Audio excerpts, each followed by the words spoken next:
1998ஆம் ஆண்டு கோவை குண்டுவெடிப்பில் உயிரிழந்தவர்களுக்கு 28ஆம் தேதி புஷ்பாஞ்சலி செலுத்தும் நிகழ்ச்சி கோவை ஆர்எஸ்புரம் பகுதியில் நடைபெற்றது.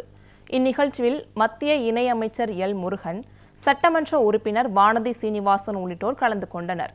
விழாவில் பேசிய அமைச்சர் எல். முருகன், பிரதமரின் கையில் இந்த நாடு மிகவும் பாதுகாப்பாக உள்ளது என்றார். திருப்பரங்குன்றம் மலையில் தீபம் ஏற்றப்பட வேண்டும் என்பது ஒவ்வொருவரின் கனவாக உள்ளது என்றும் தெரிவித்தார். திருப்பரங்குன்றம்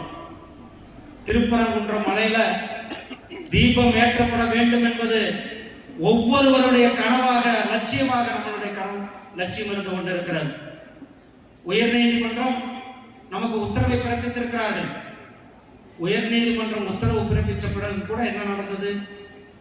அந்த ஜட்ஜு மேல நம்பிக்கையில்லா தீர்மானத்தை பார்லிமெண்ட்ல கொண்டு வராங்க திமுக. ஆனா பாராளுமன்றத்துல நாம் அதை எதிர்த்தோம். சட்டமன்றத்தில் குரல் கொடுத்தாங்க, மக்கள் மன்றத்தில் நாம் வைத்தோம். இன்றைக்கு அதெல்லாம் நிலைநிறுத்தப்பட்டு நமக்கு சென்னை உயர் நீதிமன்றத்தினுடைய நீதிபதிகள் நல்ல ஒரு தீர்ப்பை கொடுத்திருக்கிறார்கள். திருப்பரங்குன்றத்தில் மிக சீக்கிரமாக அங்கு தீபம் ஏற்றப்படும் நாள் மிக விரைவில் நமக்கு காத்துக் கொண்டிருக்கிறது சகோதரர்களே.